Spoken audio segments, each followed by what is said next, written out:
계모 주제에 어디 감이 나서.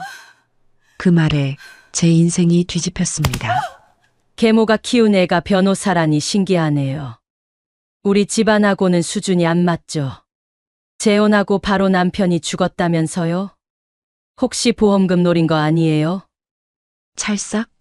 저는 그 여자의 뺨을 때렸습니다. 그런데 이상했어요. 그 여자는 우리 가족사를 너무 자세히 알고 있었습니다. 마치 처음부터 알고 있었던 것처럼요. 과연 그들이 감춘 비밀은 무엇이었을까요? 오늘의 사연 시작합니다. 무료로 하실 수 있는 구독 버튼과 좋아요를 눌러주시면 매일 감동적인 사연으로 찾아오겠습니다. 계모 주제에 어디 감히? 그 말이 제 귓가에 꽂히는 순간 저는 심장이 멎는 줄 알았습니다. 그날은 제 인생에서 가장 중요한 날이 될 예정이었어요. 결혼을 앞둔 상견례 자리였으니까요.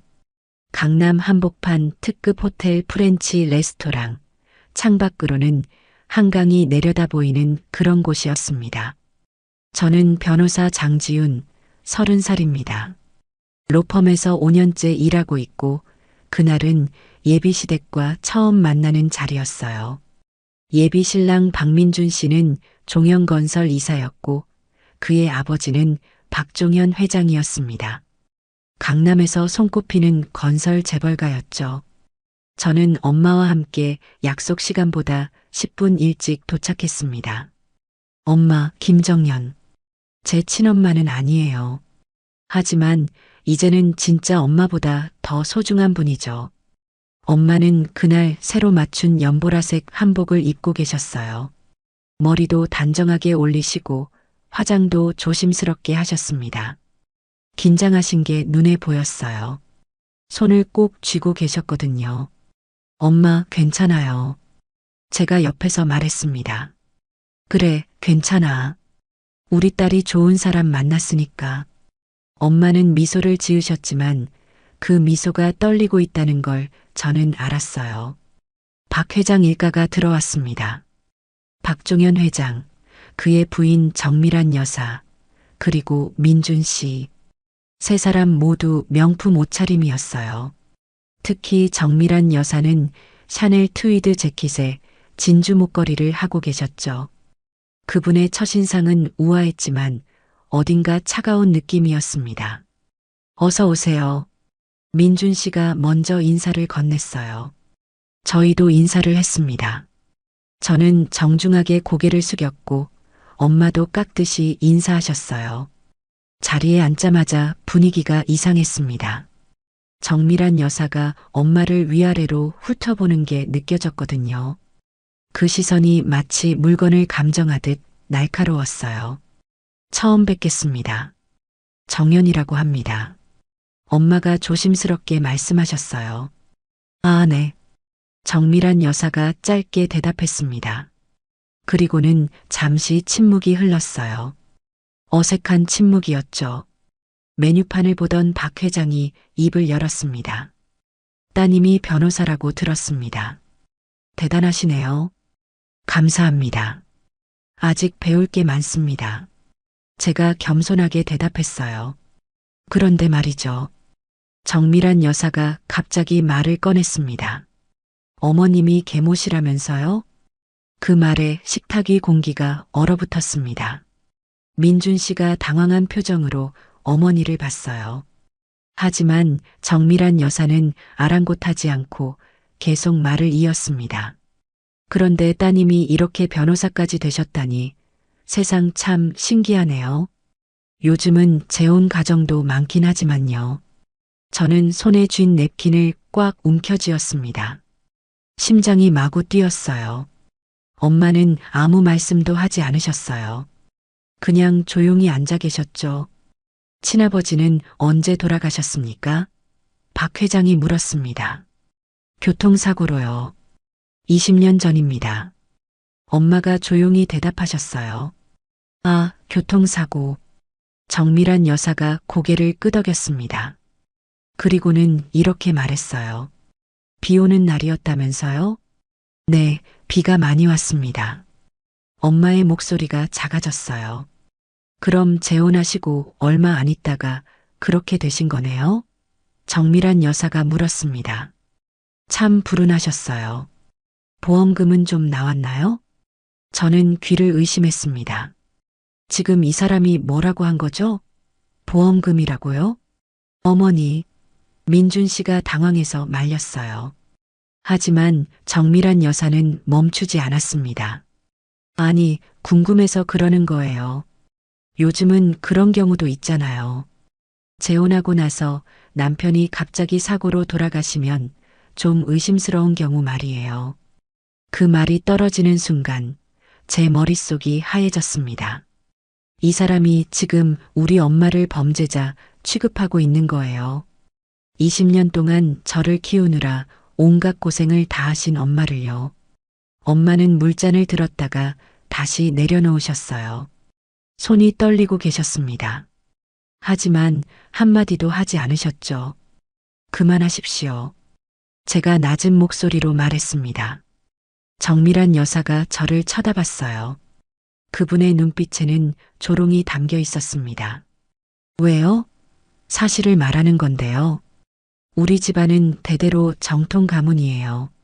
한 번도 재혼 같은 건 없었죠. 그래서 좀 걱정되는 거예요. 재혼 가정이 뭐가 문제입니까? 제 목소리가 떨렸어요. 피는 못 속인다는 말 있잖아요.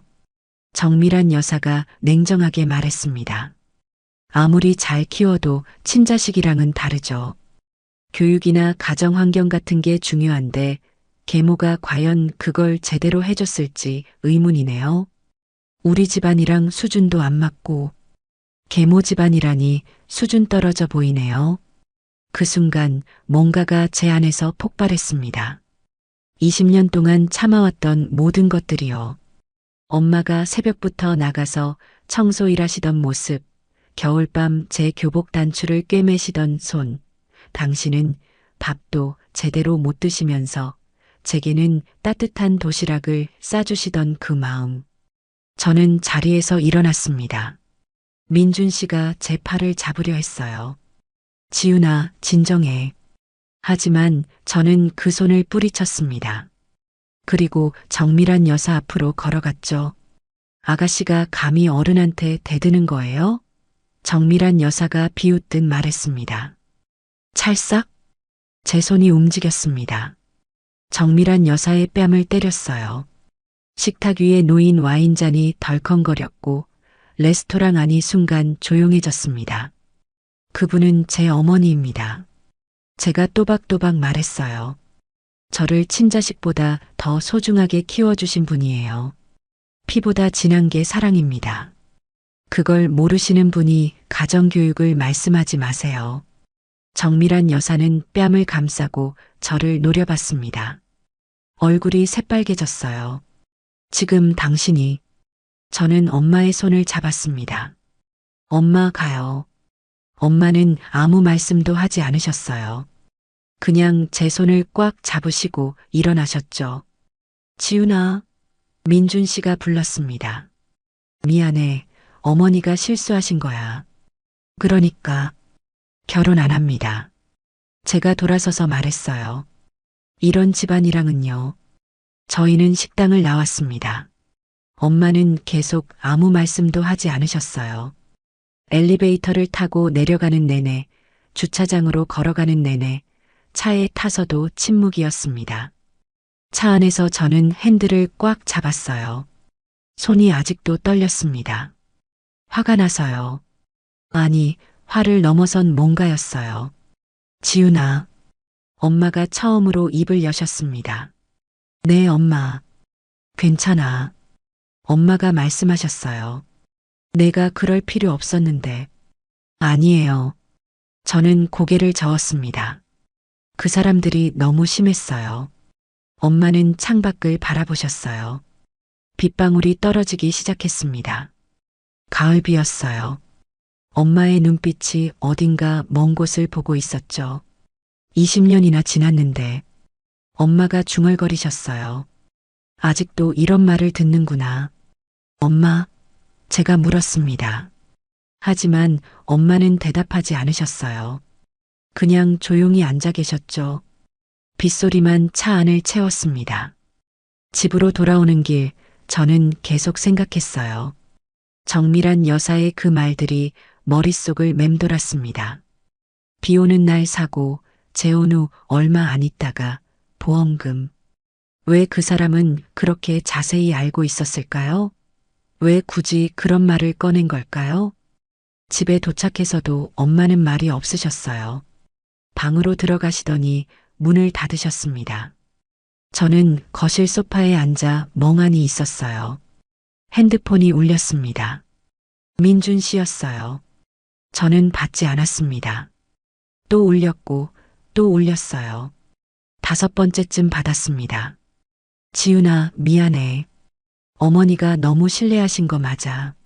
하지만 결혼까지 취소할 건 아니잖아. 민준 씨의 목소리가 들렸어요. 민준 씨, 제가 차분하게 말했습니다. 저는 제 엄마를 모욕한 사람들이랑 가족이 될 수 없어요. 우리 집안이 좀 체면을 중시하긴 해. 엄마도 자존심이 상하셨나 봐. 당분간 결혼은 미루자. 민준 씨가 말했어요. 미루는 게 아니라 취소입니다. 저는 전화를 끊었어요. 밤이 깊어갔습니다. 빗소리는 점점 커졌어요. 저는 창밖을 바라봤습니다. 20년 전 아버지가 돌아가신 날도 이렇게 비가 왔었다고 엄마가 말씀하셨죠. 그날 이후로 엄마는 비 오는 날이면 항상 창밖을 멍하니 바라보셨어요. 무슨 생각을 하시는 걸까요? 왜 그렇게 아버지 이야기만 나오면 죄책감에 시달리시는 걸까요? 그리움일까요? 남의 자식이라도 따뜻하게 키우면 내 자식이지. 저는 그날 밤 그렇게 혼자 중얼거렸습니다. 상견례가 있던 날로부터 사흘이 지났어요. 지훈이는 출근했고 저는 혼자 집에 앉아 낡은 앨범을 펼쳤습니다. 20년 전 남편 장민호와 함께 찍은 사진이 나왔어요. 우리가 재혼식을 올린 날이었죠. 사진 속 민호 씨는 활짝 웃고 있었습니다. 저도 웃고 있었어요. 그때는 정말 행복했죠. 다시 사랑할 수 있다는 것, 새로운 가족을 만들 수 있다는 것이 감사했습니다. 하지만 그 행복은 1년밖에 가지 못했어요. 제 기억은 20년 전 그날로 돌아갑니다. 2005년 10월 23일, 비가 억수같이 쏟아지던 가을날이었어요. 그날 아침 민호 씨는 평소처럼 출근 준비를 했습니다. 넥타이를 매는 그의 손을 제가 잡았어요. 오늘 비 많이 온다는데 조심해서 가요. 제가 말했습니다. 걱정 마. 민호 씨가 웃으며 대답했어요. 오늘 야근이 있어 좀 늦을 거야. 그리고는 제 이마에 가볍게 입맞춤을 하고 나갔습니다. 그게 마지막이었어요. 그게 우리의 마지막 대화였습니다. 저녁 10시쯤이었을 거예요. 전화벨이 울렸습니다. 병원에서 걸려온 전화였어요. 보호자분이십니까? 환자분이 교통사고로 응급실에 계십니다.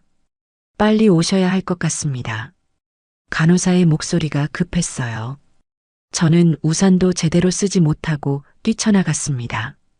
택시를 잡아타고 병원으로 갔죠. 손이 떨렸어요. 심장이 터질 것 같았습니다. 응급실 앞에 도착했을 때 의사 선생님이 나오셨어요. 그분의 표정을 보는 순간 저는 알았습니다. 가족분이십니까? 의사 선생님이 조심스럽게 물었어요. 네, 아내입니다. 제가 떨리는 목소리로 대답했습니다. 최선을 다했습니다만 환자분이 너무 많은 피를 흘리셔서 의사 선생님이 고개를 숙였어요.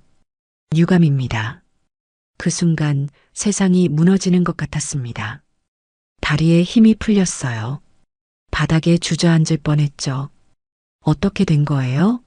무슨 사고예요? 제가 물었습니다. 횡단보도를 건너시다가 차에 치이셨다고 합니다. 목격자 진술에 의하면 신호는 초록불이었다고 해요. 의사 선생님이 설명했습니다. 민호 씨는 차가운 응급실 침대에 누워 있었어요. 하얀 천으로 덮여 있었습니다. 저는 그 천을 걷어내고 민호 씨의 얼굴을 봤어요. 평화로운 표정이었습니다. 마치 잠든 것처럼요. 여보, 일어나요. 제가 그의 손을 잡으며 말했습니다. 우리 집에 가야죠. 지훈이가 기다려요. 하지만 민호 씨는 대답하지 않았습니다. 그의 손은 차갑기만 했어요. 장례식장은 조용했습니다. 민호 씨의 회사 동료 몇 분과 친구들이 왔어요. 시댁 식구들도 왔습니다. 하지만 그들의 눈빛은 차갑기만 했죠. 10살 지훈이는 장례식장 한 구석에 앉아 있었어요. 울지도 않았습니다. 그냥 멍하니 앞을 바라보고 있었죠. 제가 다가가서 그 아이의 손을 잡으려 했어요. 만지지 마요. 지훈이가 제 손을 뿌리쳤습니다. 당신 때문이에요. 아빠가 죽은 게 다 당신 때문이라고요. 그 말이 칼처럼 제 가슴을 찔렀습니다. 하지만 저는 아무 말도 할 수 없었어요.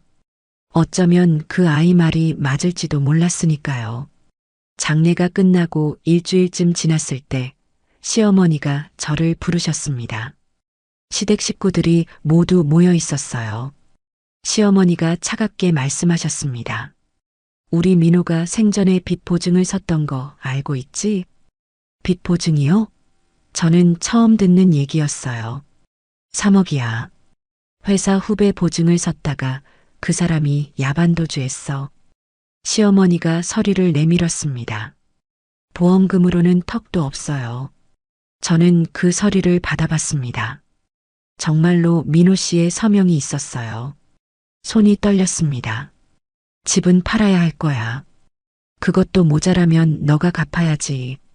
시어머니가 말씀하셨어요. 우리는 도와줄 수 없다. 너가 알아서 해. 그날부터 제 지옥이 시작됐습니다. 집은 경매로 넘어갔어요. 저와 지훈이는 월세방으로 쫓겨났습니다. 방 한 칸, 부엌 하나가 전부인 좁은 반지하 방이었어요. 벽지는 곰팡이가 피어 있었고 겨울에는 너무 추웠습니다. 저는 일을 찾아야 했어요. 하지만 제대로 된 직장을 구하기는 어려웠습니다. 나이도 있었고 경력도 변변치 않았거든요. 결국 새벽 청소 일을 시작했습니다. 새벽 4시에 일어나서 빌딩 청소를 했어요. 화장실을 닦고 복도를 쓸고 계단을 닦았습니다. 허리가 끊어질 것 같았지만 참았어요. 청소가 끝나면 미용실로 갔습니다. 그곳에서 보조 일을 했어요. 머리를 감겨드리고 수건을 정리하고 손님들 심부름을 했습니다. 발이 퉁퉁 붓도록 서 있어야 했죠. 저녁에는 식당에서 설거지를 했어요. 기름때 묻은 접시를 씻고 또 씻었습니다. 손이 트고 갈라졌어요. 핸드크림을 발라도 소용없었습니다. 하루에 서너 시간 자면서 일했습니다. 지훈이 학비를 벌어야 했고 밥을 먹여야 했고 빚을 갚아야 했으니까요. 집에 돌아오면 지훈이는 방문을 닫고 나오지 않았어요. 저는 문 앞에 도시락을 놓고 갔습니다. 지훈아, 밥 먹어. 제가 문을 두드리며 말했어요. 필요 없어요. 지훈이의 목소리가 들렸습니다. 당신이 만든 밥 먹기 싫어요. 그래도 저는 매일 도시락을 놓고 갔습니다. 다음 날 보면 도시락은 텅 비어 있었어요. 그 아이가 먹은 거였죠. 그게 저를 버티게 했습니다.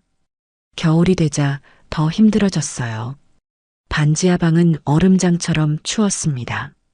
난방비를 아껴야 했기 때문에 두꺼운 이불로 버텼어요.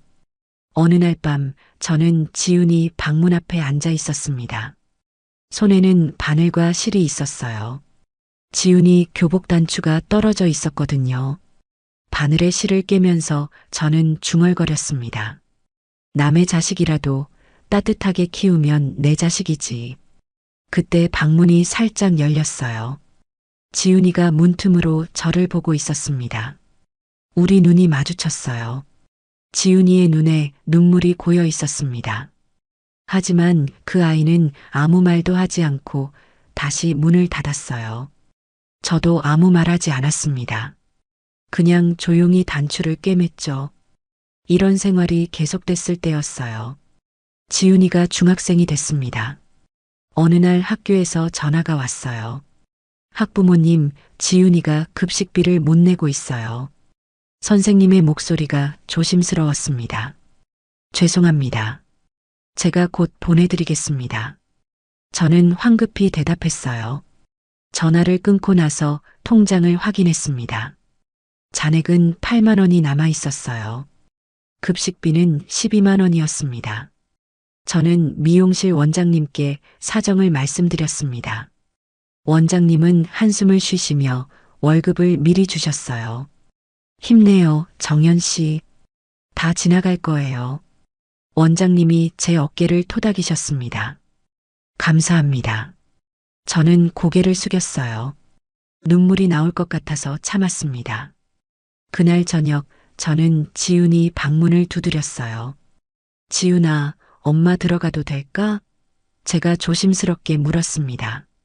엄마 소리 하지 마세요. 지훈이가 쏘아붙였어요. 당신은 우리 엄마가 아니에요. 알았어. 하지만 얘기 좀 하자. 저는 문을 열고 들어갔습니다. 지훈이는 책상 앞에 앉아 있었어요. 공부를 하고 있었죠. 제가 들어가자 고개를 돌렸습니다. 급식비 말이야. 저는 봉투를 내밀었어요. 내일 학교에 내렴. 지훈이는 봉투를 받지 않았습니다. 필요 없어요. 저 밥 안 먹어도 돼요. 먹어야지. 공부하려면 밥을 먹어야 해. 제가 말했습니다. 왜요? 왜 그렇게까지 하세요? 지훈이가 저를 쳐다봤어요. 저는 당신 친딸도 아닌데요. 그래도 넌 내 딸이야. 제가 대답했습니다. 내 아빠가 날 믿고 맡긴 소중한 딸이니까.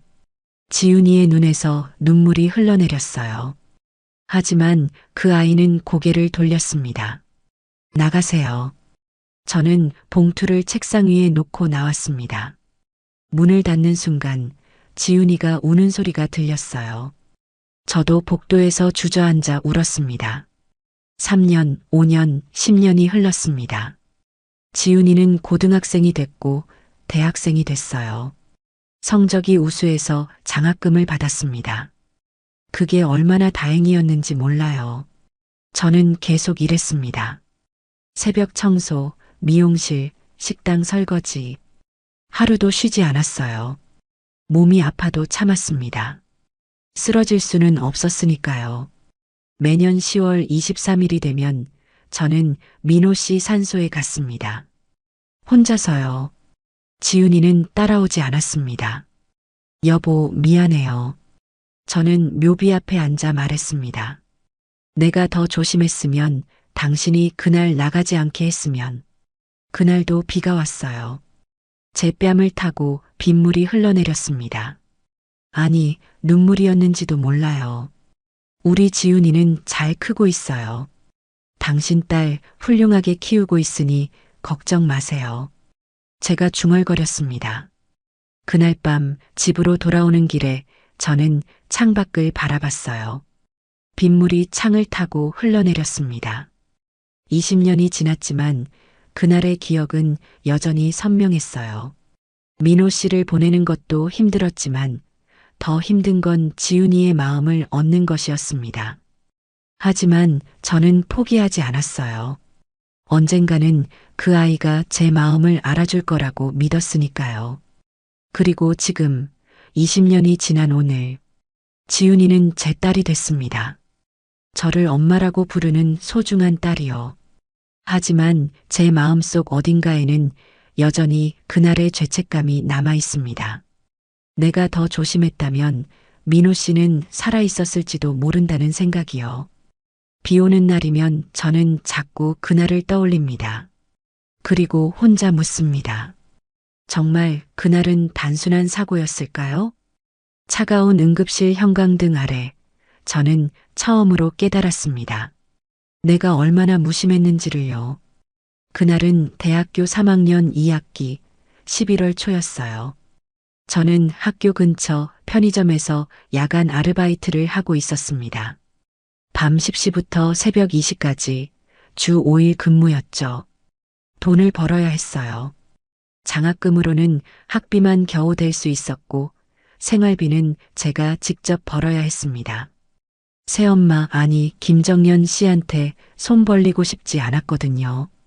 그때까지도 저는 그분을 엄마라고 부르지 않았어요. 이름으로 불렀죠. 아니면 그냥 저기요라고 했습니다. 제 친엄마는 제가 5살 때 돌아가셨고 김정연 씨는 그냥 아버지가 재혼한 사람일 뿐이었으니까요. 그날 밤도 평소처럼 편의점에서 일하고 있었습니다. 손님이 별로 없는 시간이라 진열대를 정리하고 있었어요. 새벽 1시쯤이었을 거예요. 핸드폰이 울렸습니다. 모르는 번호였어요. 저는 받지 않으려다가 혹시나 싶어 받았습니다. 여보세요. 장지훈 씨 맞으십니까? 여자 목소리가 들렸어요. 네, 그런데요. 제가 대답했습니다. 국립대병원 응급실입니다. 보호자분이시죠? 김정연 씨께서 쓰러지셔서 지금 응급실에 계십니다. 빨리 오셔야 할 것 같아요. 간호사의 목소리가 급했어요. 순간 머릿속이 하얘졌습니다. 쓰러졌다고요? 김정연 씨가요? 네, 길에서 쓰러지셔서 119가 모셔왔어요. 빨리 오세요. 간호사가 말했습니다. 저는 아르바이트를 당장 그만두겠다고 점장님께 말씀드렸어요. 점장님은 흔쾌히 보내주셨습니다. 택시를 잡아 타고 병원으로 달려갔죠. 택시 안에서 손이 떨렸어요. 왜 떨리는지 저도 모르겠더라고요. 그냥 걱정되지 않는다고 스스로에게 말했습니다. 그런데 심장은 자꾸 빨리 뛰었어요. 병원에 도착해서 응급실로 뛰어들어갔습니다. 간호사에게 김정연이라는 이름을 말했어요. 3번 침대에 계세요. 간호사가 가리켰습니다. 커튼을 걷고 들어갔어요. 새엄마가 침대에 누워 있었습니다. 얼굴이 창백했어요. 링거를 맞고 있었죠. 눈을 감고 있어서 자는 건지 기절한 건지 알 수 없었습니다. 저는 침대 옆에 섰습니다. 그분의 얼굴을 자세히 본 게 얼마만인지 모르겠더라고요. 같은 집에 살면서도 마주치지 않으려고 애썼으니까요. 보호자분이십니까? 의사 선생님이 오셨어요. 네, 딸입니다. 제가 대답했습니다. 의사 선생님이 차트를 보시며 말씀하셨어요. 영양실조에 만성빈혈이 심각합니다. 심장도 좋지 않고요. 과로가 심하셨나 봐요. 언제 마지막으로 제대로 된 식사를 하셨는지 아십니까? 저는 대답할 수 없었어요. 몰랐거든요. 그분이 뭘 먹는지, 언제 밥을 먹는지 신경 쓴 적이 없었습니다. 환자분이 여러 가지 일을 하고 계신 것 같던데 당분간 쉬셔야 합니다. 이러다 큰일 나요. 의사 선생님이 심각한 표정으로 말씀하셨어요. 알겠습니다. 저는 고개를 숙였습니다. 의사 선생님이 나가시고 저는 혼자 침대 옆에 앉았어요. 김정연 씨의 손을 봤습니다. 거칠었어요. 상처투성이었죠. 손톱은 갈라져 있었고 손등에는 화상 자국도 있었습니다. 이게 뭐지? 저는 그 손을 들여다봤어요. 이렇게 된 줄 몰랐습니다. 간호사가 소지품 봉투를 가져왔어요. 환자분 소지품이에요. 확인해 보세요. 저는 봉투를 열었습니다. 낡은 지갑이 하나, 핸드폰이 하나, 그리고 통장이 하나 들어 있었어요. 통장을 펼쳤습니다. 잔액은 8만 3천 원이었어요. 거래 내역을 봤습니다. 매달 들어오는 돈은 150만 원 정도였고 나가는 돈은 거의 그대로였습니다.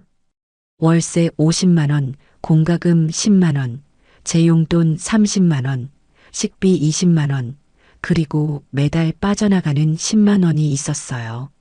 적혀 있었습니다. 장민호 묘지 관리비. 아버지 묘지 관리비를 이분이 매달 내고 계셨던 거예요. 20년 동안요. 제가 모르는 사이에요. 가슴이 먹먹해졌습니다. 저는 통장을 덮고 지갑을 열었어요. 지갑 안에는 10,000원짜리 2장이 전부였습니다. 그리고 오래된 사진 한 장이 있었어요.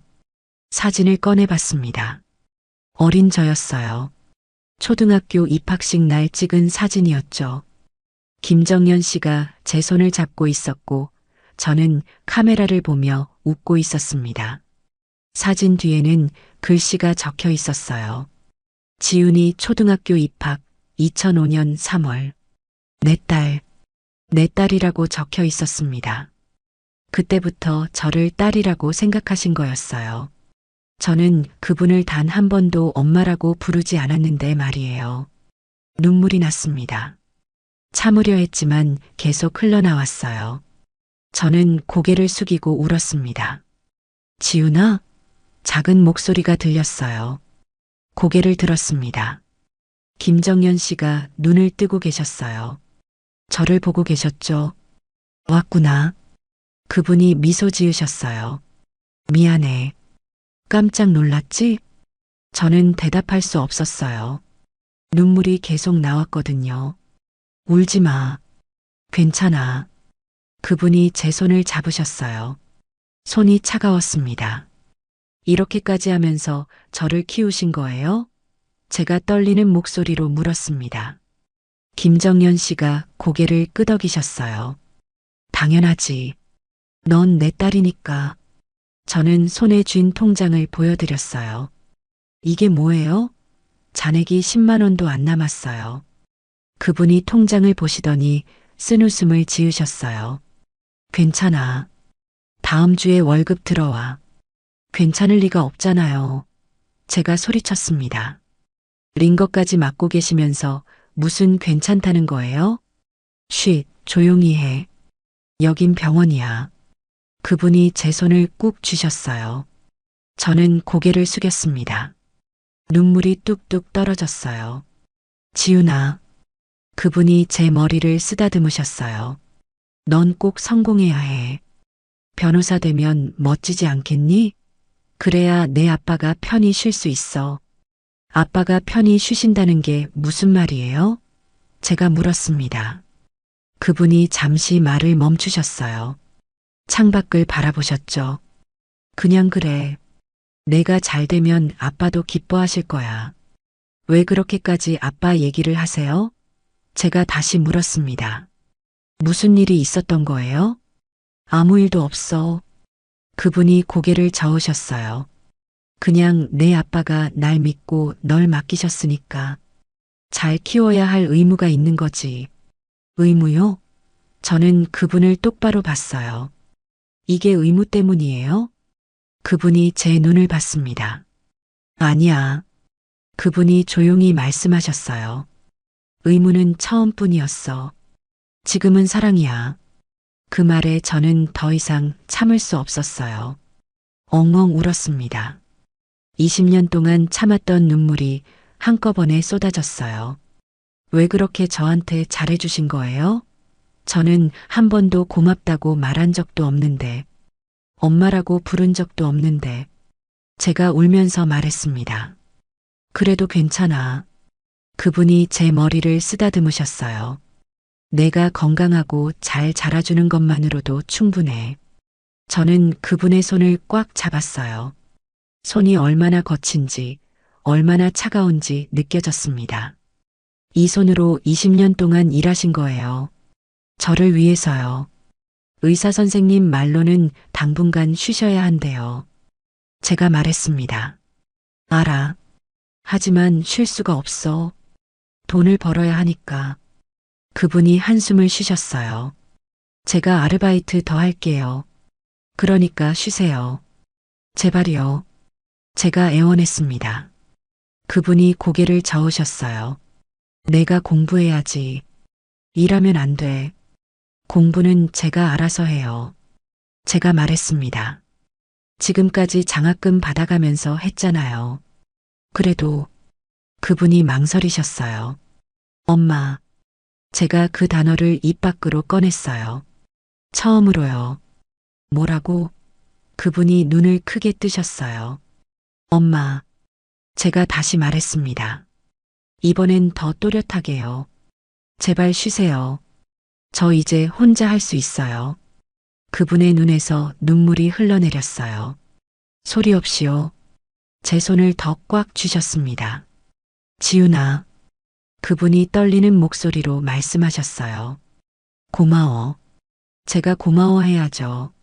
저는 울면서 웃었습니다. 20년 동안 저 키워주셔서요. 우리는 한참을 그렇게 손을 잡고 있었어요.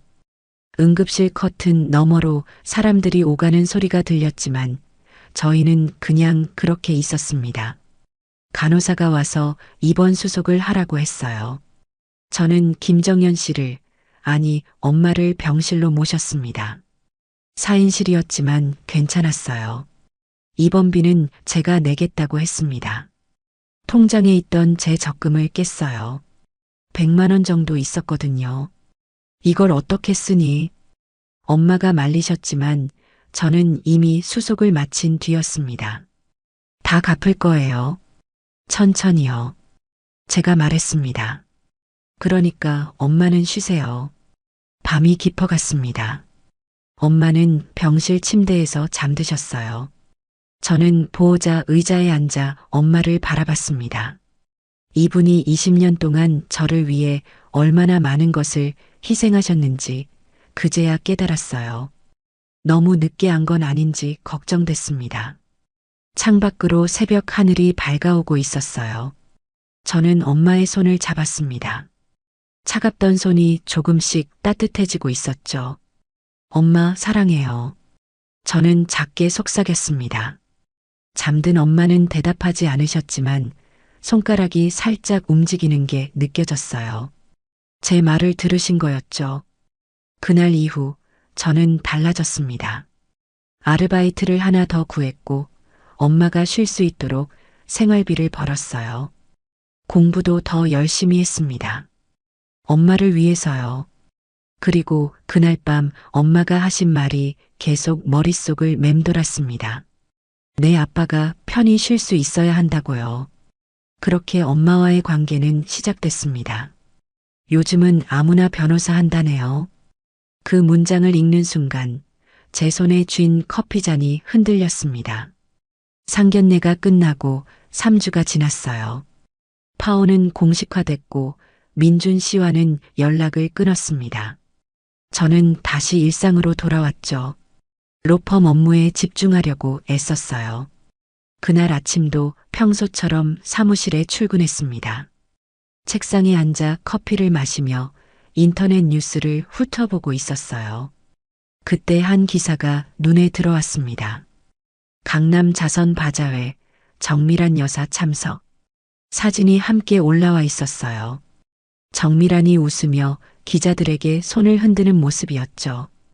기사를 클릭했습니다. 인터뷰 내용이 있었어요. 기자가 물었습니다. 요즘 젊은 세대의 직업관에 대해 어떻게 생각하시나요? 정미란이 대답했어요. 요즘은 아무나 변호사 하는 시대예요. 자격증만 있으면 되니까요. 하지만 진짜 중요한 건 가정교육이죠. 인성이 바탕이 돼야 합니다. 제 얼굴이 뜨거워졌습니다. 저를 겨냥한 말이었어요. 분명히요. 동료 변호사 서영민이 제 책상으로 다가왔어요. 지훈아, 괜찮아? 얼굴이 빨개졌는데. 이 기사 좀 봐요. 저는 컴퓨터 화면을 돌려서 보여줬습니다. 영민이 기사를 읽더니 눈살을 찌푸렸어요. 이거 정미란이잖아. 너 상견례 했던 그 집 아니야? 네, 파혼했어요. 제가 대답했습니다. 잘했다. 영민이 고개를 끄덕였어요. 저 집안 뒷소문 많거든. 무슨 소문이요? 저는 귀가 번쩍 뜨였습니다. 영민이 주위를 둘러보더니 목소리를 낮췄어요. 20년 전쯤에 교통사고 한 번 크게 났었대. 회사 차로. 근데 운전기사한테 다 뒤집어 씌웠다는 소문이 있어. 제 심장이 쿵 하고 떨어지는 것 같았어요. 20년 전이요? 응. 정확한 건 모르겠지만 당시에 그런 얘기가 돌았었다더라. 영민이 말했어요. 뭐, 재벌가들이 다 그렇게 하잖아. 돈으로 해결하는 거. 혹시 피해자가 누군지 알아요? 제가 떨리는 목소리로 물었습니다. 그건 나도 몰라. 영민이 고개를 저었어요. 왜? 뭔가 찜찜해? 아니에요. 그냥 궁금해서요. 저는 대충 둘러댔습니다. 하지만 제 머릿속은 복잡해졌어요. 20년 전 교통사고라니. 우리 아버지가 돌아가신 게 20년 전이에요. 2005년 10월 23일이었죠. 설마 그게 같은 사건일까요? 아니에요. 그럴 리 없어요. 우연의 일치겠죠. 하지만 마음 한구석이 불편했습니다. 정밀한이 상견례 자리에서 아버지 사고에 대해 너무 자세히 알고 있었던 것도 이상했고요. 비 오는 날 사고라며 재혼 후 얼마 안 있다가라며 보험금은 나왔냐고 물었던 그 말들이 자꾸 떠올랐어요. 저는 업무를 핑계로 자리에서 일어났습니다. 서류 보관실로 갔어요. 우리 로펌은 종영건설 계열사의 법률 자문을 맡고 있었거든요. 오래된 파일들이 줄지어 있었습니다. 저는 2005년 파일을 찾았어요. 손이 떨렸습니다. 파일을 하나씩 꺼내서 봤어요. 부동산 계약서, 노동 분쟁 문서, 각종 소송 자료들이 있었습니다. 그리고 한 파일이 눈에 들어왔어요. 교통사고 합의 처리건. 파일을 펼쳤습니다. 2005년 10월 23일자 문서였어요. 제 손이 더 심하게 떨렸습니다. 피해자 이름 장민호. 제 아버지였어요. 숨이 막혔습니다. 서류를 더 자세히 봤어요. 합의금 5천만 원 지급. 지급인은 종영건설 비서실이었습니다. 사고 차량 종영건설 소유 벤츠 S클래스. 운전자 이재호. 회사 차였어요. 박 회장 일가의 차였던 거예요. 그럼 왜 우리는 몰랐을까요? 엄마는 그냥 교통사고라고만 말씀하셨어요. 회사 차에 치였다는 얘기는 한 번도 하지 않으셨죠. 저는 서류를 복사했습니다. 떨리는 손으로 복사기를 돌렸어요. 증거를 남겨야 했습니다. 사무실로 돌아와서도 집중할 수가 없었어요. 머릿속으로 계산을 했습니다. 20년 전 아버지를 친 차가 종영건설 소유였고 제가 결혼하려던 집안이 종영건설 회장 일가였어요. 그럼 정밀한이 아버지 사고에 대해 자세히 알고 있던 게 우연이 아니었던 거예요. 관련이 있었던 거죠. 퇴근 시간이 되자마자 저는 경찰서로 향했습니다. 아버지 사고를 담당했던 경찰서였어요. 민원실에 앉아 기다렸습니다. 담당 형사님을 만날 수 있을까 싶었는데 다행히 그분이 아직 근무하고 계셨어요.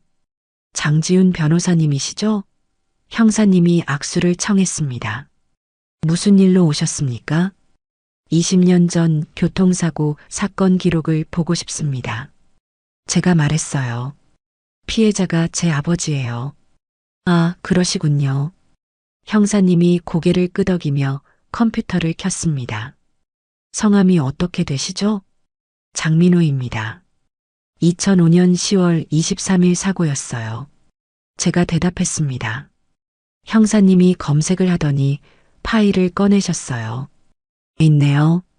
오래된 사건이지만 기록은 남아 있습니다. 기록을 보여주실 수 있나요? 제가 물었습니다. 유족이시니까 열람 가능합니다. 형사님이 서류를 내밀었어요. 저는 서류를 받아 읽기 시작했습니다. 사건 개요. 2005년 10월 23일 오후 6시 30분경 서울시 강남구 횡단보도에서 발생한 치사 사고. 피해자 장민호 씨, 가해 차량 운전자 이재호. 이재호가 사고 다음 날 자수. 혈중 알코올 농도 0.08%, 음주운전 상태였음. 피해자 유족과 합의 후 징역 3년 선고. 저는 형사님을 봤어요. 이재호라는 사람은 지금 어디 있나요? 형사님이 기록을 확인하셨어요.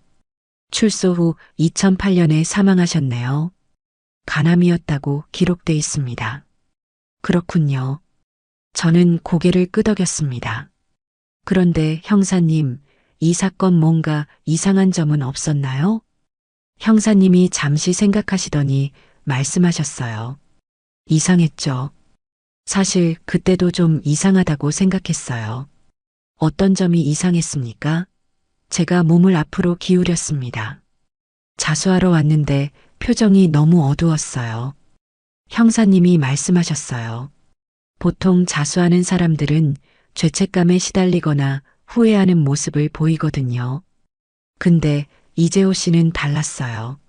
마치 강요당한 사람 같았죠. 강요당했다는 게 무슨 뜻입니까? 제가 물었습니다. 글쎄요, 확실한 건 아니지만요. 형사님이 조심스럽게 말씀하셨어요. 진술할 때도 외운 것처럼 말하더라고요. 그리고 변호사가 바로 붙었어요. 큰 법무법인에서 나온 변호사였죠. 어느 법무법인이었나요? 제 심장이 빨리 뛰었습니다. 기록을 볼게요. 형사님이 서류를 넘기셨어요. 태산 법무법인이네요. 종영건설 쪽 전속 변호사들이에요. 제 머릿속이 복잡해졌습니다. 종영건설 변호사가 운전기사를 변호했다는 거잖아요. 회사에서 나선 거예요. 혹시 이재호 씨 가족은 어떻게 됐나요? 제가 물었습니다. 아들이 있다고 들었어요. 형사님이 대답하셨어요. 연락처는 여기 없지만 찾아보면 알 수 있을 거예요. 찾아주실 수 있나요? 제가 부탁했습니다. 변호사님이 무슨 일 하시려고요? 형사님이 의아한 표정으로 물으셨어요. 제 아버지 사건을 다시 알아보려고요. 저는 솔직하게 말했습니다. 뭔가 이상한 점이 있는 것 같아서요. 형사님이 고개를 끄덕이셨어요. 알겠습니다. 며칠 드릴게요. 감사합니다. 저는 인사를 하고 경찰서를 나왔습니다. 밖은 어두워지고 있었어요. 가로등이 하나둘 켜지기 시작했습니다. 저는 차에 타서 한참을 멍하니 앉아 있었어요. 20년 전 아버지를 친 차가 종영건설 소유였어요. 운전기사 이재호가 자수했지만 뭔가 강요당한 것처럼 보였다고 했습니다. 그리고 회사 변호사가 그를 변호했어요. 이건 단순한 교통사고가 아니었어요. 뭔가 숨겨진 게 있었습니다. 그리고 정밀한이 상견례 자리에서 했던 말들이 다시 떠올랐어요.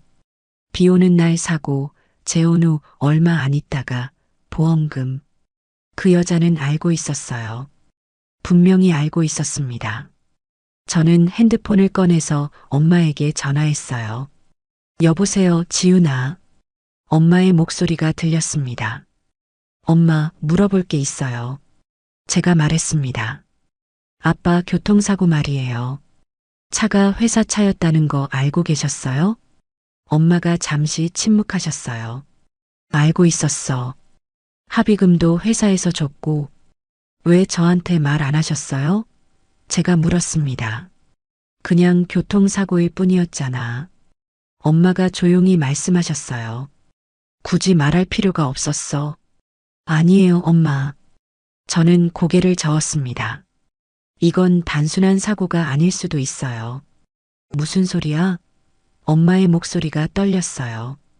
제가 알아보고 있어요. 저는 말했습니다. 뭔가 이상한 점이 많아요. 지훈아, 그만둬. 엄마가 말씀하셨어요. 20년이나 지난 일이야. 이제 그만 잊자. 잊을 수 없어요. 제가 대답했습니다. 아빠한테 무슨 일이 있었는지 알아야 해요. 전화를 끊고 집으로 돌아왔습니다. 복사해온 서류를 책상 위에 펼쳐놓았어요. 장민호, 종영건설 소유 차량, 이재호 자수, 합의금 5천만 원. 퍼즐 조각들이 모이고 있었어요. 하지만 아직 전체 그림은 보이지 않았습니다. 운전기사 이재호는 왜 자수했을까요? 정말 그가 운전한 게 맞을까요? 아니면 누군가를 대신해서 죄를 뒤집어 쓴 걸까요? 만약 그렇다면 진짜 운전자는 누구였을까요? 그날 밤 저는 잠들 수 없었습니다. 창밖으로 비가 내리기 시작했어요. 20년 전 그날도 이렇게 비가 왔다고 했죠. 비를 보며 저는 결심했습니다. 반드시 진실을 밝혀내겠다고요. 아버지를 위해서, 그리고 엄마를 위해서요. 그 카세트 테이프가 모든 걸 바꿔놓았습니다. 형사님으로부터 연락이 온 건 사흘 뒤였어요. 이준혁이라는 이름과 전화번호를 문자로 보내주셨습니다. 이재호 씨의 아들이라고 했어요. 저는 망설였어요. 전화를 걸어야 할까요? 20년 전 일을 다시 들춰내는 게 그 사람한테도 고통일 텐데요. 하지만 진실을 알아야 했습니다. 손가락이 떨렸지만 전화번호를 눌렀어요. 여보세요. 남자 목소리가 들렸습니다. 이준혁 씨십니까? 저는 장지훈이라고 합니다. 변호사예요. 제가 최대한 정중하게 말했습니다. 네, 무슨 일이시죠? 상대방이 경계하는 투로 물었어요. 경찰서에서 연락처를 받았습니다. 아버님, 이재호 씨에 대해 여쭤보고 싶은 게 있어서요. 제가 말했습니다. 전화기 너머로 한숨소리가 들렸어요. 또 그 일이군요. 무슨 일인데 20년이나 지난 일을 묻는 겁니까? 제 아버지가 그 사고의 피해자였습니다. 저는 솔직하게 말했어요. 장민호, 기억하시나요? 침묵이 흘렀습니다. 긴 침묵이었어요. 장민호 씨 따님이시라고요? 이준혁 씨의 목소리가 달라졌습니다. 만나야겠네요. 할 말이 있습니다. 언제 뵐 수 있을까요? 제가 물었습니다. 내일 저녁 6시 신림동 대림 아파트 상가 2층 커피숍으로 오세요. 이준혁 씨가 말했습니다. 알겠습니다. 꼭 가겠습니다. 저는 대답했어요. 전화를 끊고 나서 가슴이 두근거렸습니다. 뭔가 중요한 실마리를 찾을 것 같은 느낌이 들었어요. 다음 날 저녁 저는 신림동으로 향했습니다. 오래된 아파트 단지였어요. 상가 건물은 낡았고 커피숍은 2층 구석에 있었습니다. 문을 열고 들어가니 손님이 별로 없었어요. 한 남자가 창가 자리에 앉아 있었습니다. 40대 초반으로 보였고 얼굴에 피곤함이 가득했어요. 이준혁 씨신가요? 제가 다가가며 물었습니다. 그가 고개를 들었어요. 장지훈 변호사님이시죠? 앉으세요. 저는 그의 맞은편에 앉았습니다. 가까이서 보니 그의 눈가에 주름이 깊게 패여 있었어요. 고생한 흔적이 역력했습니다. 택시 기사 일하고 있습니다. 이준혁 씨가 먼저 말을 꺼냈어요. 아버지 돌아가신 후로 계속 이 일만 했네요. 그러시군요. 제가 고개를 끄덕였습니다. 변호사님 아버지 장민호 씨. 이준혁 씨가 제 눈을 똑바로 봤어요. 우리 아버지 때문에 돌아가신 게 아니에요. 그 말에 제 심장이 쿵 하고 내려앉았습니다. 무슨 말씀이세요? 우리 아버지는 그날 운전하지 않았어요. 이준혁 씨가 또박또박 말했습니다. 억울하게 죄를 뒤집어 쓰신 겁니다. 그럼 누가 운전했습니까? 제가 몸을 앞으로 기울였어요. 박 회장 부인이에요. 이준혁 씨가 대답했습니다. 정미란이라는 여자요. 제 머릿속이 하얘졌습니다. 정미란이라고요? 네. 우리 집에 직접 왔어요. 이준혁 씨가 쓴웃음을 지었습니다. 그날 밤 비가 억수같이 쏟아지던 날이었죠. 그가 회상하기 시작했어요. 저는 숨죽이며 들었습니다. 사고 다음 날 밤이었대요. 아파트 초인종이 울렸고 문을 여니 고급 옷을 입은 여자가 서 있었답니다. 정미란이었죠. 들어가도 되겠습니까? 정미란이 물었대요. 목소리는 공손했지만 눈빛은 차갑더랍니다. 이재호 씨는 그녀를 거실로 안내했어요. 부인과 어린 아들, 그러니까 지금의 이준혁 씨도 함께 있었답니다. 정미란이 소파에 앉더니 가방에서 돈 봉투를 2개 꺼냈어요. 두툼한 봉투였답니다. 이게 뭡니까? 이재호 씨가 물었죠. 위로금입니다. 정미란이 차분하게 말했어요. 당신 가족을 위한 거예요. 전 죄가 없습니다. 이재호 씨가 말했답니다. 그날 운전한 건 제가 아니라 부인 아니십니까? 정미란의 얼굴이 굳었대요. 증거가 있습니까? 없습니다. 하지만 사실이 그렇지 않습니까? 이재호 씨가 대답했죠. 정미란이 웃었답니다. 냉소적인 웃음이었어요. 그럼 누가 믿어주겠어요? 당신은 운전기사고 나는 회장 부인인데요. 그녀가 돈 봉투를 밀었어요. 이건 당신 가족을 위한 일이에요. 알겠죠?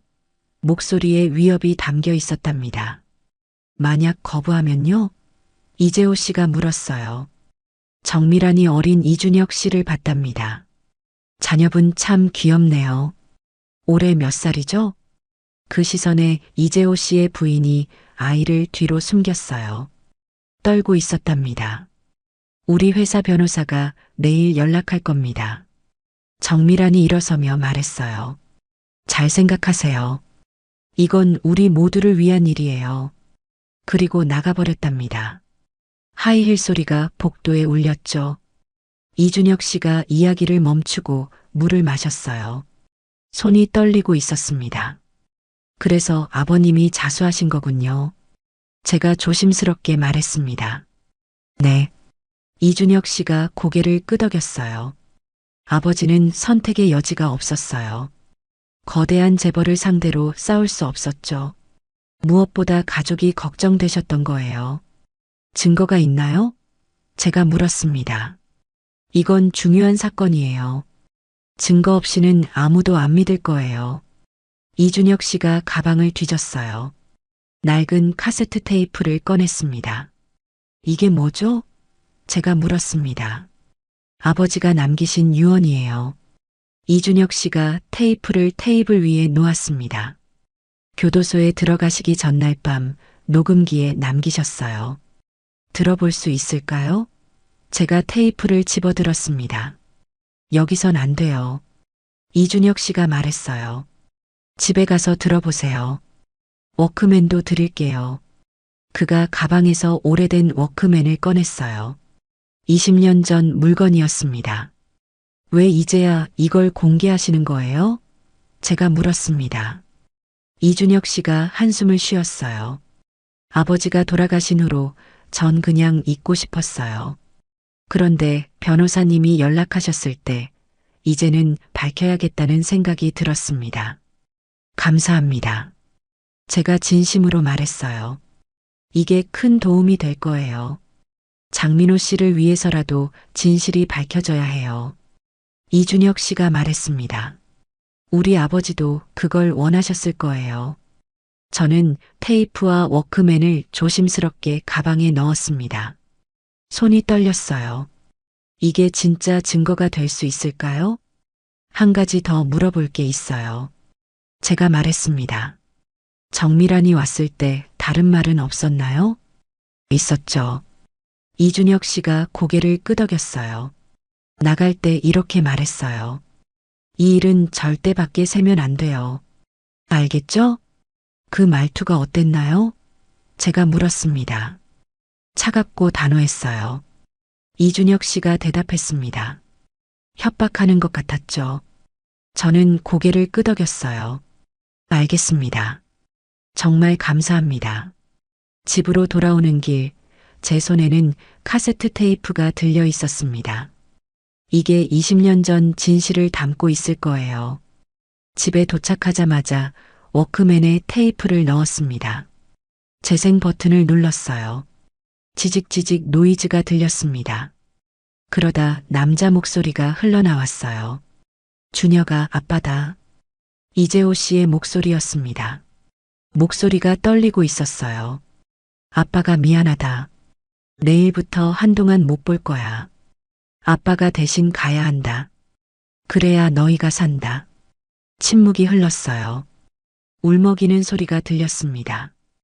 회장님이 그러셨어. 이건 우리 모두를 위한 일이라고. 돈도 주셨어. 너희 학비랑 생활비는 걱정 없을 거야. 또 침묵이 흘렀습니다. 그리고 이재호 씨가 다시 말했어요. 그날 운전한 건 내가 아니야. 회장 부인이었어. 정미란이라는 여자. 하지만 아무도 안 믿어줄 거야. 증거도 없고 제 심장이 빨리 뛰었습니다. 증거예요. 이게 증거였어요. 테이프는 계속 이어졌어요. 배경에서 무언가 소리가 들렸습니다. 여자 목소리였어요. 이 일은 절대 밖에 새면 안 돼. 알겠죠? 희미했지만 분명히 들렸습니다. 정미란의 목소리였어요. 이준혁 씨가 말한 그 장면, 정미란이 집을 나가며 한 말이 녹음된 거였어요. 저는 테이프를 멈추고 다시 재생했습니다. 여러 번 들었어요. 틀림없었습니다. 여자 목소리가 분명히 들렸어요. 손이 떨렸습니다. 이제 증거가 생긴 거예요. 정미란이 사건에 연루됐다는 증거요. 하지만 이것만으로 충분할까요? 20년 전 녹음이고 음질도 좋지 않았어요. 법정에서 증거로 인정받을 수 있을까요? 저는 음향 전문가를 알고 있었습니다. 로펌에서 가끔 감정을 의뢰하는 분이었어요. 내일 당장 찾아가야겠다고 생각했습니다. 그때 핸드폰이 울렸어요. 엄마였습니다. 지윤아, 뭐 하고 있어? 엄마의 목소리가 들렸습니다. 엄마, 제가 중요한 걸 발견했어요. 저는 흥분해서 말했습니다. 무슨 일인데? 엄마가 물으셨어요.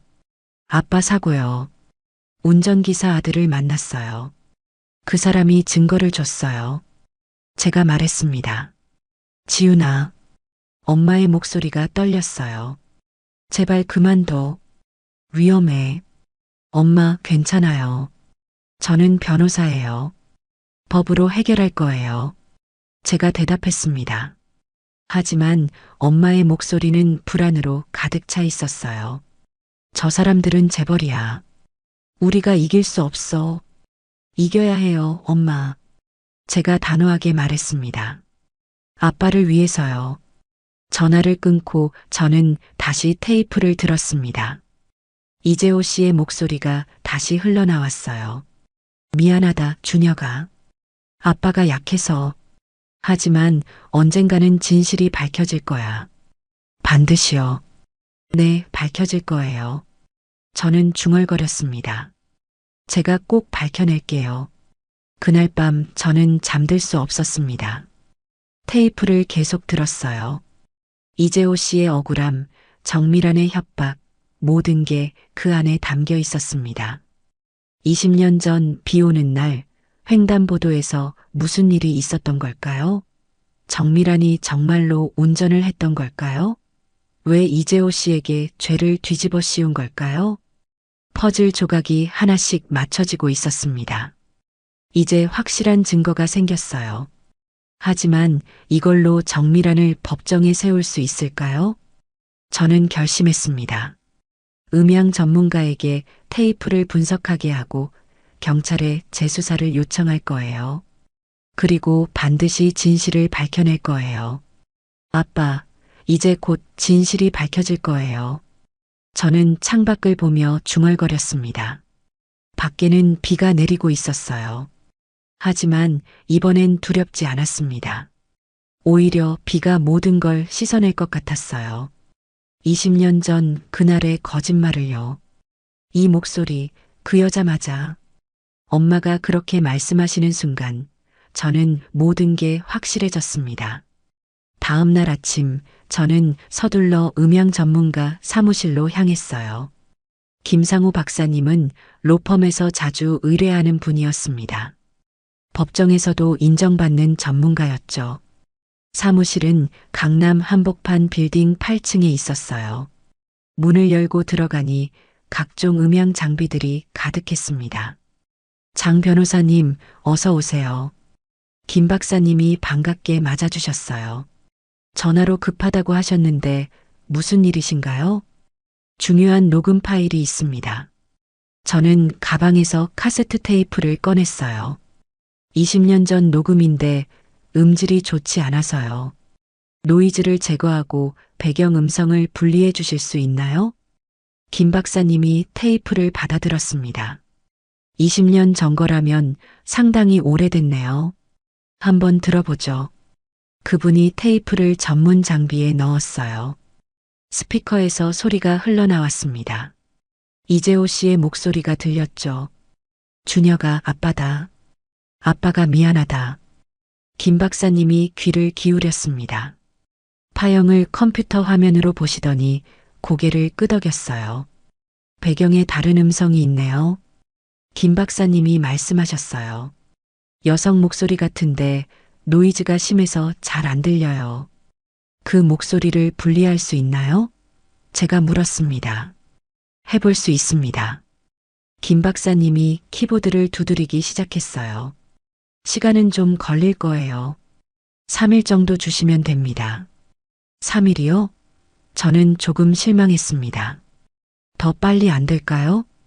김 박사님이 제 얼굴을 봤어요. 중요한 사건인가 봅니다. 그럼 이틀 안에 해드리죠. 감사합니다. 정말 중요한 일이에요. 제가 진심으로 말했습니다. 알겠습니다. 결과 나오면 바로 연락드릴게요.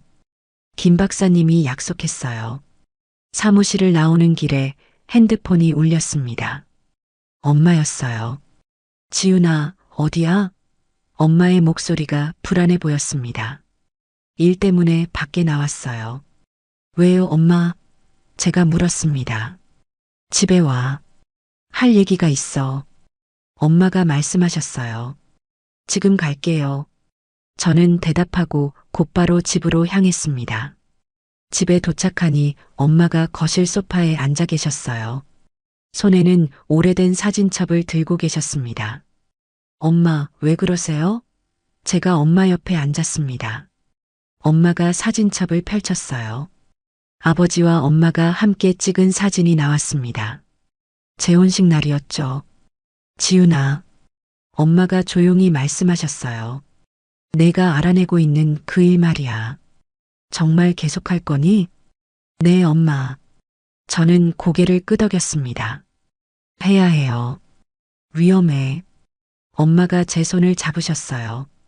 저 사람들은 재벌이야. 우리가 이길 수 없어. 이겨야 해요. 제가 엄마의 손을 꽉 잡았습니다.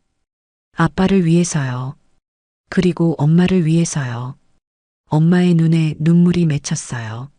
나는 괜찮아. 20년을 이렇게 살았는걸. 괜찮지 않아요. 저는 고개를 저었습니다. 엄마가 20년 동안 죄책감에 시달린 거 알아요. 아빠 사고가 단순 사고가 아니었다는 것도요. 엄마가 고개를 떨구셨어요. 침묵이 흘렀습니다. 엄마, 제가 증거를 찾았어요. 저는 조심스럽게 말했습니다. 운전기사 아들이 테이프를 줬어요. 아버지 목소리가 녹음돼 있어요. 뭐라고? 엄마가 놀라서 저를 봤습니다. 저는 가방에서 워크맨을 꺼냈어요. 복사해둔 테이프를 넣었습니다. 원본은 음향 전문가에게 맡겼거든요. 들어보실래요? 제가 물었습니다. 엄마가 잠시 망설이시더니 고개를 끄덕였어요. 저는 재생 버튼을 눌렀습니다. 이재호 씨의 목소리가 흘러나왔어요. 준혁아, 아빠다. 아빠가 대신 가야 한다. 그래야 너희가 산다. 회장님이 그러셨어. 이건 우리 모두를 위한 일이라고. 엄마의 얼굴이 창백해졌습니다. 손이 떨리고 있었어요. 그날 운전한 건 내가 아니야. 회장 부인이었어. 정미란이라는 여자. 그 말이 나오자 엄마가 숨을 크게 들이쉬었습니다. 그리고 배경에서 희미하게 여자 목소리가 들렸어요. 이 일은 절대 밖에 새면 안 돼. 알겠죠? 저는 테이프를 멈췄습니다. 엄마를 봤어요. 엄마는 두 손으로 입을 가리고 계셨습니다. 이 목소리 들어보셨어요? 제가 물었습니다. 엄마가 고개를 끄덕였어요. 눈물이 흘러내리고 있었습니다. 정미란이 맞아요? 제가 다시 물었습니다. 그 여자 맞아. 엄마가 떨리는 목소리로 말씀하셨어요. 상견례 때 들었던 목소리야. 저는 엄마를 안았습니다. 엄마도 저를 꽉 껴안으셨어요. 우리는 한참을 그렇게 있었습니다. 20년이야. 엄마가 중얼거렸어요. 20년을 그 기사분이 억울하게 죄를 뒤집어 쓰고 계셨던 거야. 그리고 아빠도요. 제가 말했습니다. 아빠도 억울하게 돌아가신 거예요. 엄마가 저를 떼어놓고 제 얼굴을 봤어요.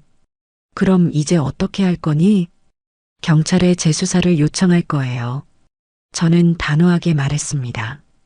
이 증거를 제출하고 정미란을 참고인으로 소환하게 할 거예요. 그 여자가 순순히 인정할까? 엄마가 걱정스럽게 물으셨어요.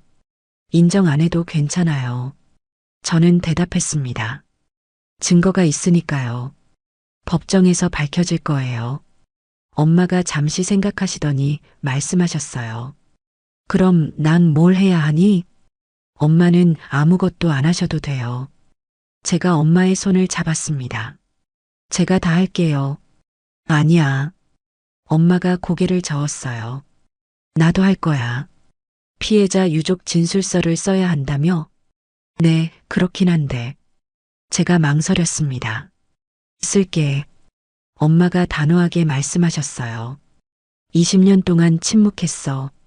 이제는 말해야지. 엄마의 눈빛이 달라져 있었습니다. 더 이상 불안해하지 않았어요. 오히려 결연한 표정이었죠. 이틀 후 김 박사님에게서 연락이 왔습니다. 장 변호사님, 작업 끝났습니다. 오셔서 확인해 보세요. 저는 곧바로 사무실로 갔어요. 엄마도 함께 가시겠다고 해서 같이 갔습니다. 김 박사님이 우리를 맞아주셨어요. 여성 목소리 분리에 성공했습니다. 들어보시죠. 그분이 파일을 재생했습니다. 노이즈가 깨끗하게 제거돼 있었어요. 그리고 여자 목소리가 또렷하게 들렸습니다. 이 일은 절대 밖에 새면 안 돼. 알겠죠? 목소리가 선명했어요. 협박하는 투였습니다. 이 목소리 주인을 특정할 수 있나요? 제가 물었습니다. 김 박사님이 고개를 끄덕였어요. 비교 샘플이 있으면 가능합니다. 목소리 주인을 아시나요? 네, 알고 있습니다. 저는 핸드폰을 꺼냈어요. 정미란의 인터뷰 영상을 찾아서 재생했습니다. 요즘은 아무나 변호사 하는 시대예요. 영상 속 정미란의 목소리가 흘러나왔습니다. 김 박사님이 두 음성을 비교 분석했어요.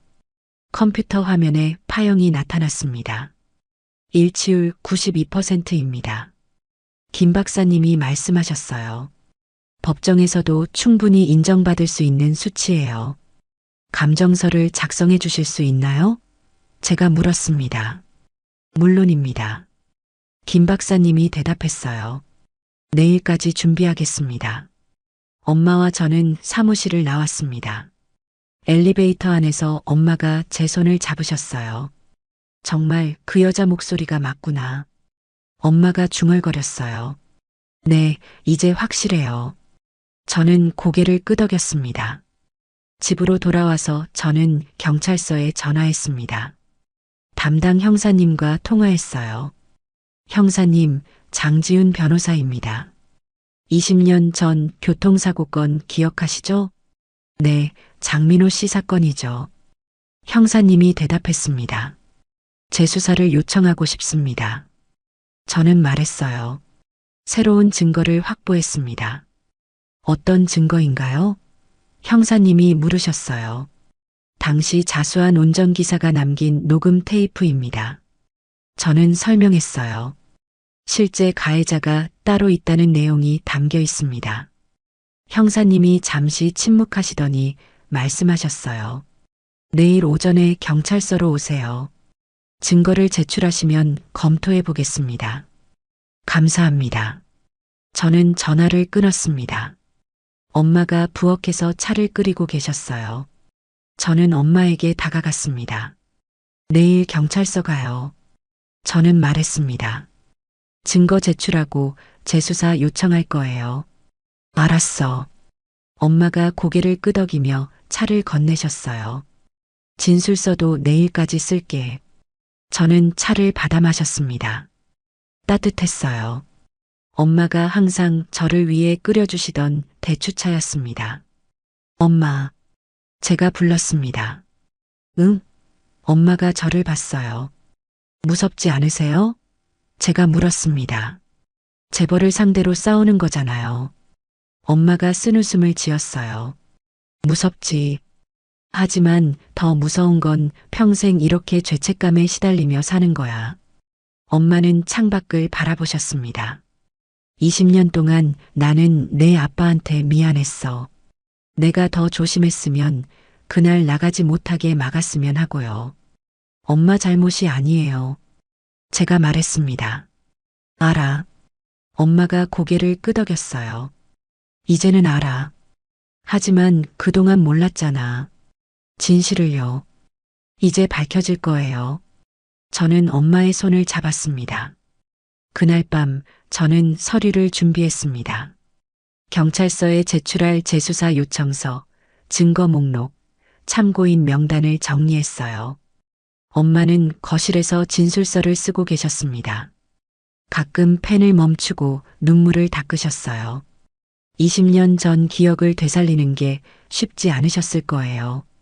다 쓰셨어요? 제가 물었습니다. 응. 엄마가 진술서를 내밀었어요. 봐줄래? 저는 진술서를 읽기 시작했습니다.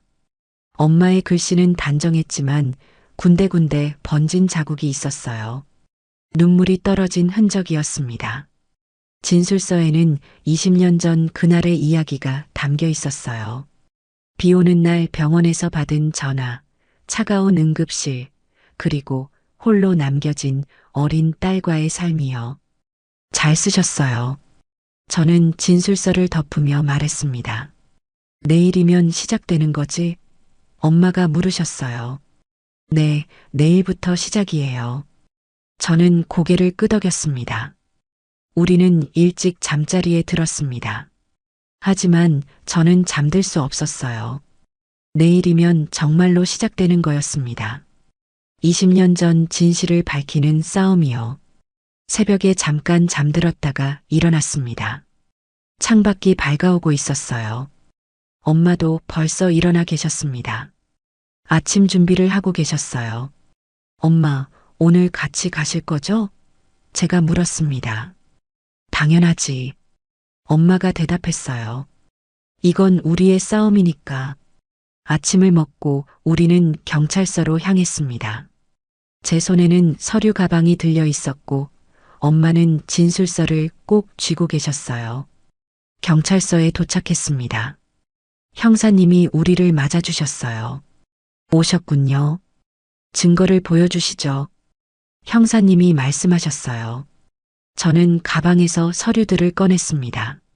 녹음 테이프, 음향 감정서, 이준혁 씨의 증언서, 그리고 엄마의 진술서요. 형사님이 하나하나 검토하셨습니다. 표정이 점점 진지해졌어요. 이거 충분히 재수사 가치가 있습니다. 형사님이 말씀하셨어요. 정밀한 씨를 참고인으로 소환하겠습니다. 감사합니다. 저는 고개를 숙였습니다. 쉽지 않을 겁니다. 형사님이 조심스럽게 말씀하셨어요. 상대가 재벌이니까요. 알고 있습니다. 저는 대답했어요. 하지만 해야 해요. 형사님이 고개를 끄덕이셨어요. 알겠습니다. 최선을 다하겠습니다. 경찰서를 나오는 길, 엄마가 제 팔을 잡으셨어요. 이제 시작이구나. 엄마가 중얼거렸어요. 네, 이제 시작이에요. 저는 하늘을 올려다봤습니다. 구름 사이로 햇살이 비치고 있었어요. 오랜만에 보는 맑은 하늘이었습니다. 당신이 짓밟은 건 제 아버지의 생명이었어요. 그 말을 하는 순간 저는 20년을 기다려온 것 같았습니다. 재수사 요청을 한 지 일주일이 지났어요. 형사님으로부터 연락이 왔습니다. 장 변호사님, 정밀한 씨 참고인 소환이 결정됐습니다. 내일 오전 10시에 경찰서로 나오라고 통보했어요. 저는 전화를 받고 한참을 멍하니 앉아 있었어요. 드디어 그 여자와 마주하게 되는 거였습니다. 엄마에게 전화했습니다. 엄마, 내일 정밀한이 경찰서에 나와요. 제가 말했습니다. 그래. 엄마의 목소리가 떨렸어요. 너 혼자 가니? 아니요, 같이 가요. 저는 대답했습니다. 엄마도 피해자 유족이니까요. 다음 날 아침 우리는 일찍 경찰서로 향했습니다. 엄마는 검은색 정장을 입으셨어요. 평소와 달리 화장도 하셨습니다. 하지만 손이 떨리고 계셨죠. 괜찮으세요? 제가 엄마의 손을 잡았습니다. 응, 괜찮아. 엄마가 미소 지으셨지만 눈빛은 불안으로 가득했어요. 경찰서에 도착하니 형사님이 우리를 맞아주셨습니다. 정밀한 씨가 곧 도착할 겁니다. 형사님이 말씀하셨어요. 조사실에서 대기하고 계세요. 우리는 조사실 옆 대기실로 안내받았어요. 작은 방이었습니다. 저와 엄마는 나란히 앉았어요. 30분쯤 지났을 때 복도에서 소리가 들렸습니다. 하이힐 소리였어요. 또각또각 익숙한 소리였습니다. 문틈으로 보니 정밀한이 걸어오고 있었어요. 명품 핸드백을 들고 선글라스를 쓰고 있었습니다. 당당한 걸음걸이였죠. 형사님이 그녀를 조사실로 안내했습니다. 우리도 함께 들어갔어요. 정밀한이 저와 엄마를 보는 순간 표정이 굳었습니다. 선글라스를 벗었어요. 눈빛이 차가웠습니다. 당신들이 왜 여기 있는 거죠? 정밀한이 날카롭게 물었어요. 피해자 유족이십니다. 형사님이 대답했습니다. 동석할 권리가 있어요. 정밀한은 우리를 노려보더니 의자에 앉았습니다. 다리를 꼬고 가방을 무릎에 올려놓았어요. 형사님이 책상에 앉으셨습니다. 저는 엄마와 함께 뒤쪽 의자에 앉았어요. 정밀한 씨, 2005년 10월 23일에 대해 여쭙겠습니다. 형사님이 말씀하셨어요. 그게 벌써 20년도 지난 일인데 이제 와서 왜 묻는 겁니까? 정밀한이 반문했어요. 교통사고 사건에 대한 새로운 증거가 나왔습니다. 형사님이 파일을 펼쳤어요. 그날 차량 운전자가 누구였는지 아십니까? 운전기사 아니었나요? 정밀한이 태연하게 대답했습니다. 이재호라는 사람이요. 이재호 씨가 자수했죠. 형사님이 고개를 끄덕였어요. 그런데 이상한 점이 있습니다. 그는 사망 전에 녹음을 남겼어요. 그게 저랑 무슨 상관입니까? 정밀한의 목소리가 날카로워졌습니다. 형사님이 녹음기를 켰습니다. 테이프 소리가 흘러나왔어요. 그날 운전한 건 내가 아니야. 회장 부인이었어. 정밀한이라는 여자. 정밀한의 얼굴이 창백해졌습니다. 손가락이 떨렸어요. 이건 조작이에요. 정밀한이 소리쳤습니다. 누가 만든 거죠? 음향 감정 결과가 나왔습니다. 형사님이 서류를 내밀었어요. 조작 흔적이 없습니다. 그리고 이것도 들어보시죠. 형사님이 테이프를 더 재생했습니다. 배경에서 여자 목소리가 들렸어요. 이 일은 절대 밖에 새면 안 돼. 알겠죠? 이 목소리, 당신 거죠? 제가 일어서서 말했습니다. 정밀한이 저를 쏘아봤어요. 당신이 뭔데 끼어드는 거죠? 저는 장지윤입니다. 제가 또박또박 말했습니다. 장민호의 딸이에요. 정밀한이 숨을 크게 들이쉬었습니다. 당신이 그날 운전했죠? 제가 다가서며 물었습니다. 우리 아버지를 치고 운전기사한테 죄를 뒤집어 씌웠죠? 난 몰랐어요. 정미란의 목소리가 떨렸어요. 정말 몰랐다고요. 뭘 몰랐습니까? 형사님이 물으셨어요. 브레이크가 말을 안 들었어요. 정미란이 소리쳤습니다. 나도 피해자예요. 저는 가방에서 서류를 꺼냈습니다. 차량 정비 기록이에요. 사고 전날 정비 완료됐어요. 아무 문제 없었습니다. 정미란이 서류를 보더니 고개를 떨궜습니다. 사고 후에 이재호 씨 집에 가셨죠? 제가 물었습니다. 돈 봉투를 주고 자수하라고 강요했죠? 강요한 게 아니에요. 정미란이 변명했어요. 제안한 거예요. 그 사람 가족을 위해서요. 그 사람 가족을 위해서요? 제 목소리가 떨렸습니다. 우리 가족은 어떻게 됐는데요? 아버지는 죽었어요. 엄마는 20년 동안 빚에 쫓기며 살았어요. 저는 계모라고 손가락질 받으며 자랐고요. 엄마가 일어나셨습니다. 정미란 앞으로 걸어가셨어요. 당신이 상견례 자리에서 한 말 기억하세요? 엄마가 조용히 말씀하셨어요. 비 오는 날 사고 재혼 후 얼마 안 있다가 보험금은 나왔냐고요. 정미란이 엄마를 봤습니다. 당신은 알고 있었어요. 엄마의 목소리가 흔들렸어요. 내 남편을 당신이 죽였다는 걸요. 미안해요. 정미란이 고개를 떨궜습니다. 정말 미안해요. 미안하다고요? 엄마가 눈물을 흘리셨어요. 20년 동안 죄책감에 시달린 게 미안하다는 한마디로 끝나나요? 전 제 아들도 지켜야 했어요. 정미란이 울먹였습니다. 만약 제가 감옥에 갔다면 우리 민준이는 어떻게 됐겠어요? 그래서 다른 사람 인생을 망가뜨린 거예요? 제가 말했습니다.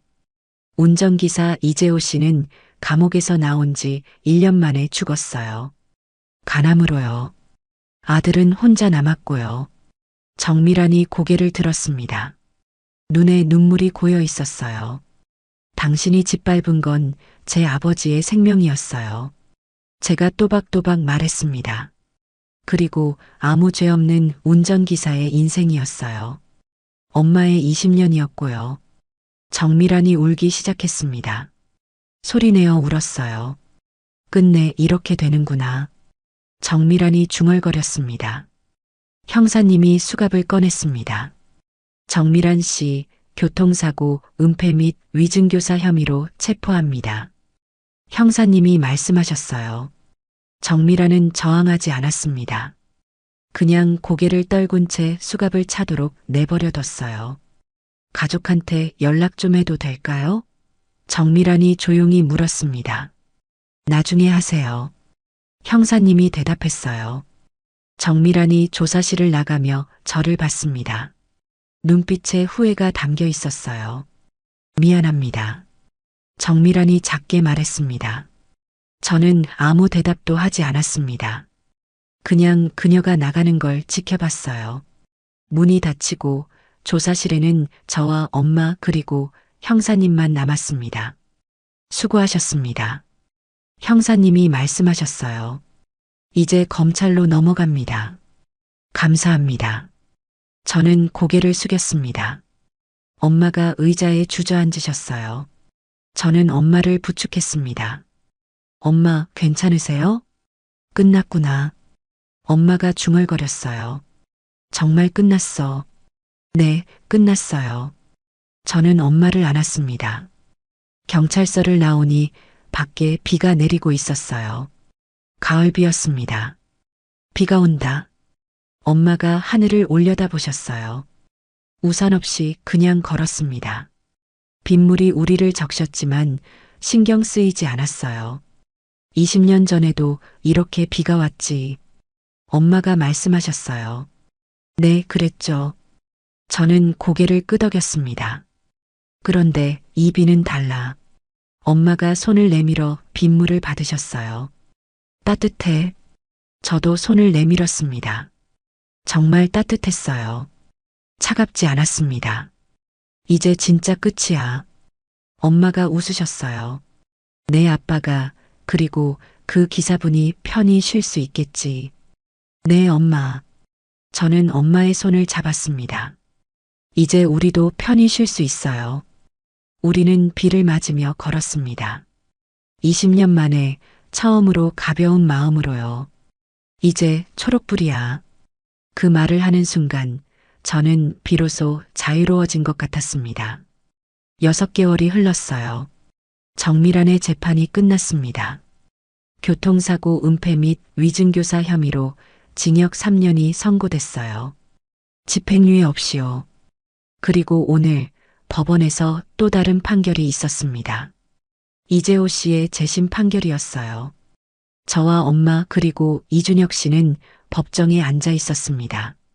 판사님이 판결문을 읽기 시작했어요. 피고인 이재호에 대한 재심 판결을 선고합니다. 판사님의 목소리가 법정에 울렸습니다. 원 판결을 파기하고 피고인은 무죄. 이준혁 씨가 고개를 숙이고 울었습니다. 어깨가 떨렸어요. 저는 그의 손을 잡아줬습니다. 아버지, 이제 편히 쉬세요. 이준혁 씨가 중얼거렸어요. 법정을 나오는 길 이준혁 씨가 우리에게 인사했습니다. 정말 감사합니다. 변호사님, 그리고 어머님. 이준혁 씨가 깊이 고개를 숙였어요. 덕분에 아버지 누명을 벗겼습니다. 저희도 고마워요. 엄마가 그의 손을 잡으셨어요. 당신 아버지 덕분에 우리도 진실을 알게 됐으니까요. 이준혁 씨는 한참을 고개를 숙이고 있었습니다. 그리고 천천히 걸어 나갔어요. 다음 날 저와 엄마는 아버지 묘소를 찾았습니다. 날씨가 맑았어요. 구름 한 점 없는 하늘이었습니다. 묘비 앞에 국화를 놓았어요. 엄마가 무릎을 꿇고 앉으셨습니다. 여보, 20년 만에 왔네요. 엄마가 조용히 말씀하셨어요. 미안해요. 그동안 올 용기가 없었어요. 바람이 불었습니다. 따뜻한 바람이었어요. 그날 비가 많이 왔지. 엄마가 계속 말씀하셨어요. 당신이 쓰러지던 그 횡단보도. 20년 동안 그곳을 지날 때마다 가슴이 찢어지는 것 같았어요. 엄마의 목소리가 떨렸습니다. 하지만 이제는 알아요. 엄마가 눈물을 닦으셨어요. 내 잘못이 아니었다는 걸요. 당신을 지키지 못한 게 내 잘못이 아니었다는 걸요. 저는 엄마 옆에 앉았습니다. 엄마의 손을 잡았어요. 아빠, 진실을 밝혔어요. 제가 묘비를 보며 말했습니다.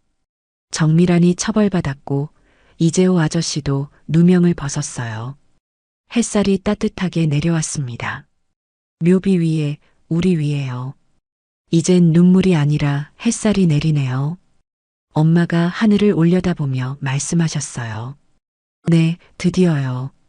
저도 하늘을 봤습니다. 우리는 한참을 그렇게 앉아 있었어요. 아무 말 없이요. 바람 소리만 들리고 햇살만 내렸습니다. 아빠, 이제 편히 쉬세요. 제가 마지막으로 말했습니다. 묘소를 나오는 길, 엄마가 제 팔을 끼셨어요. 지훈아, 고마워. 엄마가 말씀하셨어요. 내가 아니었으면 평생 죄책감 안고 살았을 거야. 엄마가 저를 키워주셨잖아요. 저는 웃으며 대답했습니다. 이 정도는 해야죠. 며칠 후 저는 새 명함을 받았습니다. 로펌에서 특별팀을 만들었어요. 교통사고 피해자 무료 법률 상담팀이었습니다. 제가 팀장이 됐어요. 책상 위에 명함을 올려놓고 바라봤습니다. 장지훈 변호사, 교통사고 피해자, 무료 상담. 창밖을 봤어요. 사무실 창문 너머로 횡단보도가 보였습니다. 사람들이 초록불에 건너가고 있었어요. 저는 책상 서랍을 열었습니다. 오래된 사진이 하나 있었어요. 어린 시절 비 오는 날 아버지 품에 안긴 제 모습이었습니다. 사진을 꺼내 액자에 넣었어요. 책상 한편에 세워뒀습니다.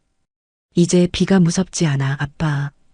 저는 사진을 보며 중얼거렸습니다. 퇴근 시간이 됐어요. 집으로 가는 길에 그 횡단보도를 지났습니다. 20년 전 아버지가 쓰러졌던 그곳이었어요. 예전에는 이곳을 지날 때마다 가슴이 아팠습니다. 하지만 오늘은 달랐어요. 신호가 바뀌었습니다. 초록불이 켜졌어요.